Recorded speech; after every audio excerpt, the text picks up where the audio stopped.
What's poppin'? Yo! Guess how much I got this for, man? I went thrift shopping with my boy Naren. Shout out Naren. This was how much was this? I think it was $4.99. Absolute steal. And I saw it. I was like, you know what? Let's slip this baby on. So today we got week 3 of our NFL predictions. Hey, what's good, boy? We got week 3 of our NFL predictions. Past 2 weeks haven't been great, man. Haven't been great. Combined record, we are 20-12, something like that. Both weeks we went 10-6. I'm gonna pick it up. I promise you. Look at the camera, dude. This room is like, just the colors of it is just so ugly. And then you got that like 1963 TV back there that doesn't even work. So yeah, when I was a kid, I used to be a big Buzz Lightyear guy. So that's why the theme is like this baby blue and like red. Kind of fire though. And then there's some neon green at the bottom. Anyways, heading into this, you guys don't care about that. We're talking about the NFL picks. Week 3, I'm feeling this week. I'm telling you, I got some upsets. I got some surprising games I think are going to end up good. But starting off here, we got the Saints facing off against the Patriots. Patriots at home. Just know when I say the second team, when I'm like Washington against Buffalo, that means like, you know, the second team is going to be the home team. So New England at home. I like the Patriots in this game. The Patriots defense going against Jameis Winston. That equals interceptions. You know, I think we're going to be able to pick off Jameis Winston at least once this game. It's going to be a low-scoring game. The only thing I'm worried about with this pick is when it comes to the clutch. You know, can our rookie quarterback, Mac Jones, take this team to the promised land, you know, for this game? I say the promised land, but it's week 3. But can he get him a big win against a pretty good defensive team? Now, the Saints have some injuries, especially on the defensive side of the field. This is going to be, I'd say this is Mac Jones' biggest test. Yeah, I mean, Miami's got a pretty good defense, but, you know, Saints, this is going to be sort of a tough one for Mac Jones. I think Sean Payton's going to try and put some pressure on him. But I just like this defense. I think this Patriots pass rush is the best pass rush they've had in years. And their secondary is solid, and their linebacking core is good. Their defense just looks like they're back at the top once again. Hoping that Mac Jones can finish this game out for us. And then we got Washington facing off against the Buffalo Bills. This is my upset of the week. I'd say this is probably my upset of the week. I got Washington away on the road, beating the Bills. Pete, you good over there, man? Yeah, I got. Hold on. Let me do something real quick. All right, I got the pods in, so hopefully that sounds better. I forgot to put those in, but yeah. Anyways, what I was saying with Washington facing off against Buffalo. I like Washington. I like Taylor Heineke. He can have himself a game here. Is he going to play better than Josh Allen? Probably not. No. I know it's a lot to rely on him, but I think if Washington can keep this a low-scoring game, they can take it away. You know, there's a lot of things, obviously, I'm worried about, but that's what's going to happen with upset games. Their pass rush has been a little bit disappointing this year. The defensive line for Washington has not been great, but I'm hoping that, you know, things can turn around a little bit. Josh Allen hasn't been playing too great in the first 2 weeks, so I'm hoping maybe, you know, Washington gets a pick and it leads them to a scoring possession. But, you know, the key thing for Washington here is going to be to keep this a low-scoring game. I think they're going to run a lot of cover 3, which might give the Buffalo Bills some problems. The Bills strive whenever teams go in man coverage or blitz, and I think Washington's going to throw a little bit of everything. We're going to see a lot of cover 3. I think we'll see some blitzing, we'll see some coverages, but a lot of cover 3 mostly. So I'm just hoping that Ron Rivera and this Washington team can throw them off. Then we got the Colts facing off against the Tennessee Titans. I like the Tennessee Titans at home here. They had a pretty convincing win against Seattle last week going into OT. I just think, I mean, Carson Wentz probably is going to be banged up for this game. We don't know if he's going to play or not. Both his ankles are sprained, not one, but both of them. So he's pretty much handicapped at this point. But if he plays, I just think, you know, either way, I'd probably go with Tennessee, but especially if he's not 100%, then I really like this Titans pick right here. And then we got the Bengals facing off against the Steelers. This is a little bit of a classic matchup here, 2 division rivals. The Bengals always give the Steelers problems, at least one game a year, so I think the Bengals are going to come out here and get a win. I know Joe Burrow didn't have a great game last week, had 3 interceptions. He picked it up in the second half and got some things going. But this game, I'm hoping that he starts out stronger. The Steelers defense is definitely going to test him. But I have more confidence in this Bengals offense than I do with the Steelers offense. I know I said that last week with the Raiders, and the Steelers ended up pulling, or not the Raiders, whoever they played in their week 1 matchup. I don't know, I forgot. It's 2 weeks in, I forgot who some of these teams played. But I do trust this Bengals offense. I think they could get some things going, and the Steelers offense is just a different story. I think they figured out how to get Najee Harris going. Steelers, it was pretty obvious that their O-line was pretty bad, but what they did a lot of last week and what they were kind of successful in was doing outside runs with Najee Harris, so avoiding having to go, avoiding protection pretty much, because that's how bad his O-line is. And he actually strived. He did better. He didn't have a great game, but he did better. Just him being that physical, elusive type running back and his skill set, like stuff like that can happen. But I think this Bengals team defense is pretty underrated. I think they could get some stops there against that Steelers offense. You got the Falcons facing off against the Giants. I think the Giants get their first win of the year, and the Falcons remain winless. I think Dexter Lawrence is going to have a comeback game, after pretty much losing them. I'm not going to blame on him because Washington still probably could have made that field goal, but that offsides play definitely hurt them. I think Dexter Lawrence will come out here and have a comeback game against that pretty weak Atlanta Falcons offensive line. I think it's pretty safe to say that the Falcons have one of the worst, if not the worst, offensive line in the league. I mean, it looked abysmal against the Bucs now.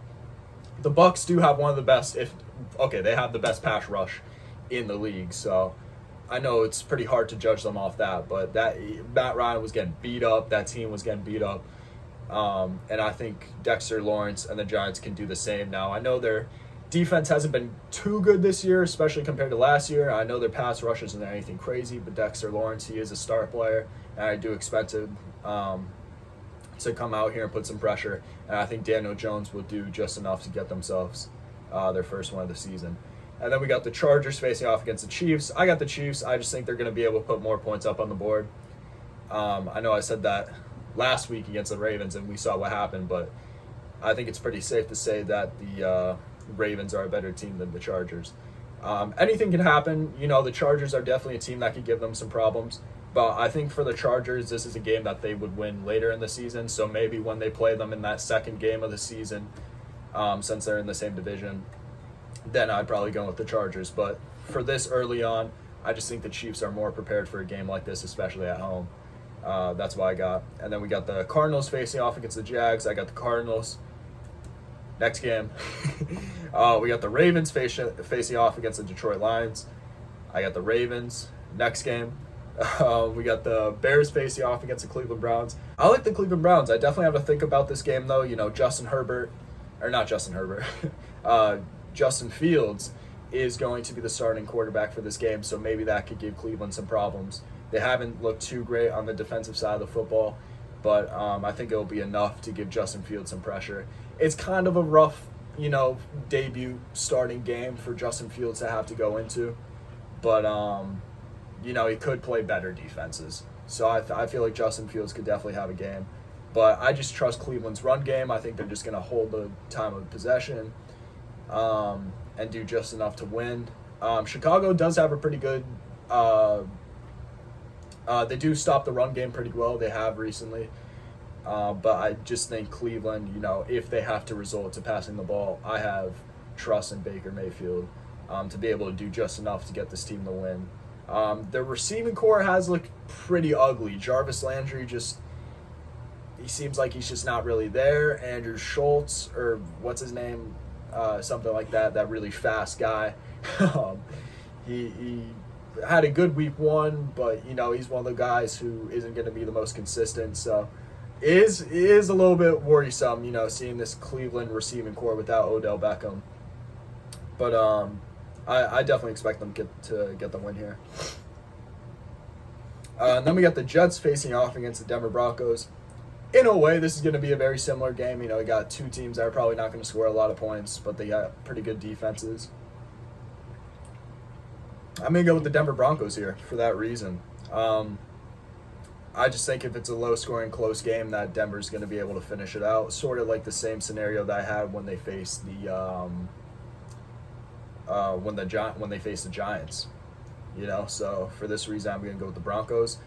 Zach Wilson. Let's talk a little bit about Zach Wilson, man. That last week, that was ugly. I watched that game.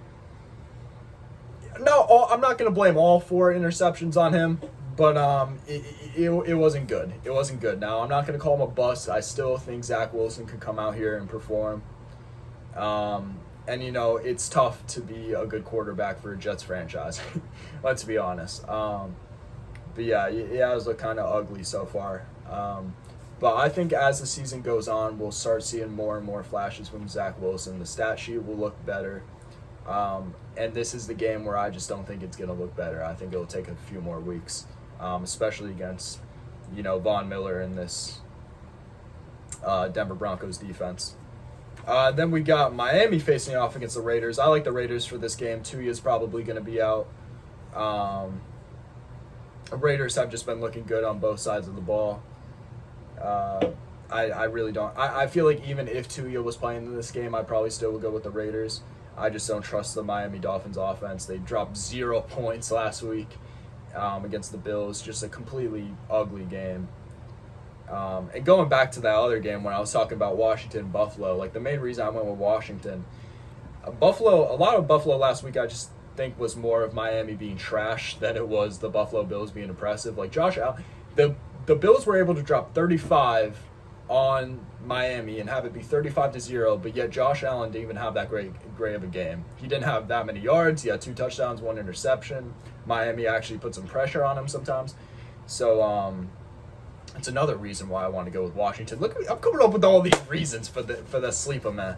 So yeah, I got the Raiders for that one, and then we got the Bucks facing off against the Rams. This will be the game of the week. This is the squeaker game. This is going to be a hell of a game, high scoring, back and forth, just action. The thing that the Bucks defense, I'm gonna say sort of way that you could definitely beat this Bucks team, which there isn't many ways, that the Rams could do is the Bucks are willing to give up yards. On defense, they definitely like to put pressure on the quarterback. They love to run blitz. They love to run that man coverage, and they're okay with giving up yards.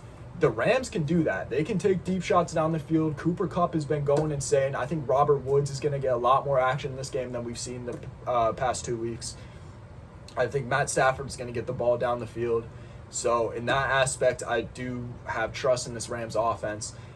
And I do have trust in the Rams defense as well. I just think Bucks, if the game is close and it goes to the end of the game with 2 minutes or 1 minute left and Tom Brady has the ball, we know what's going to happen. So for that reason, I'm going with the Bucks. Then we got Seattle facing off against the Vikings. This is another upset I got this week. I got the Vikings. Now, every time Seattle and Vikings play, it seems like they always have these late-night primetime games. They had it last year. I think it was like 27-24, 29-27. It was some score like that. It seems like it's always, 29-27 isn't that high scoring, but typically they score points, 2 pretty high-efficient pass-oriented offenses that have a pretty weak defense. Obviously, Seattle is the better team in that aspect. But I think Minnesota being at home is just huge for this game. A lot of the time, Seattle's at home, which I think makes a big difference. I think the Vikings being home in this game in particular is just going to be so huge for them. I can't believe I'm saying this, but I got trust in Kirk Cousins. I think Adam Thielen and Justin Jefferson are going to have a game. And I think the same for Tyler Lockett and DK Metcalf. I think they'll have a game as well. But I think Minnesota this time is going to be able to close out the game and get themselves a sleeper. Last year we saw they had quite a convincing lead, and then they gave it up, and Seattle finished it within, seconds, and the game was over. Russell Wilson had that passing touchdown to DK, I think it was DK Metcalf, to end the game last year. But they were at home. Maybe the Vikings being at home can make something different out of this game. So yeah, and then we got the Packers facing off against the Niners. I went against the Niners last week. I'm doing the same this week. I don't know what I got against the Niners recently. I don't know, and I love the Niners. I'm a Niners fan if you didn't know. Niners/Patriots. I'm a fan of 2 teams. If you want to talk shit about that, then talk shit in the comments. I don't give a fuck. Yeah, I just think the Packers are going to be able to get the ball in the air. Like I said last week, this 49ers secondary isn't great, and I know that kind of, bit me in the ass after the result from last week because I picked the Eagles and the Niners won it. To be fair, it was a close game. I think it was like 17-11. And I thought Jalen Hurts, Devontae Smith, Jalen Reagor were going to be able to get the ball in the air a little bit this game. Nope. Not at all. If anything, the only thing that kept them in the game was Jalen Hurts' ability to run the ball. But I think, it's a whole different story when you're talking about Aaron Rodgers and Devontae Adams. So I like Green Bay. I know they got some big key players out, David Bakhtiari and Zadarius Smith. Those guys are going to be out. But I think this Packers team can get the ball in the air and put up more points on offense than this Niners team will be able to. I think Aaron Jones, he had a big week last week. I think he slows down a little bit this game. I don't think the Packers run the ball as much this game, being that the 49ers do have a pretty good rushing defense. For the 49ers side of the field, where I could see the Niners being successful and maybe taking this game, I think Brandon Ayuk, we haven't seen a lot of him in these 2 weeks. I think he could come out here and have a big game against this Packers defense that, isn't the best. So we might be able to see him. We might see a little bit of Trey Lance. This could be a pretty big win here. I just like Green Bay for this game. Aaron Rodgers in a primetime night game. He knows people are going to be watching. He wants to prove a statement. I think A-Rod's going to come big here, so that's why I got it. Then Monday Night Football, we got Philly against Dallas. I think this will be a pretty high-scoring game. I got Dallas here. I don't think it's too much of a question mark here. Philly would be a pretty cool, sleeper pick. I don't have enough confidence in Philadelphia. Dallas is looking better on both sides of the ball. Trayvon Diggs is looking like he's going to have a breakout year as a corner. And if he locks up Devontae Smith or Jalen Reagor, it's just going to be a rough night for the Eagles, I feel like. But you never know. On Monday Night Football, I just don't see Dak Prescott letting up a game like this. So yeah, that's my Week 3 predictions. Next week, we're going to have a pretty special video. I'm going to see if we could get some other guys here. We're going to have more of like a podcast thing. We're going to get opinions from more people. Also, some channel updates. I know I haven't been uploading a lot. I think I haven't uploaded in a week now, 6 to 7 days. School, stuff like that, coming up with YouTube ideas and stuff like that. It's going to be like that for a lot of this fall. I'm going to try my best to get videos. I'm going to have at least one a week. That's guaranteed. And it's going to be the NFL videos, one a week. But, you might not see 3, 4, 5 videos a week like I was doing in the past. It might be a little bit different.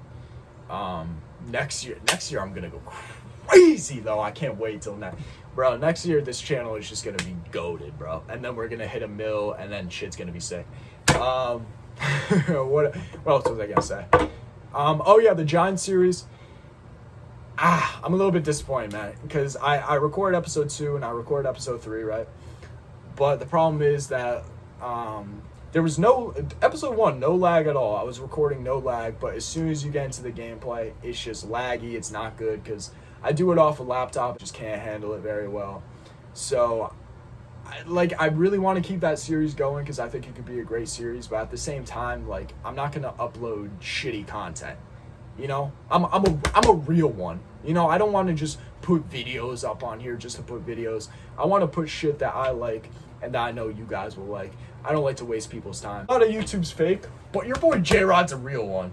You know what I'm saying?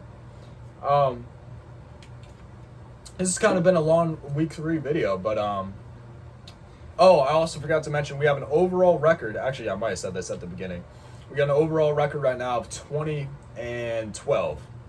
We went 10-6 in both our 2 weeks. This week, I'm telling you, I'm gonna smash it. Put money on the line, man. Copy the same picks I did and just put at least 100, 200. You're guaranteed to win. Like that guy last week, he almost won $800,000 or something like that, and he got that one game wrong.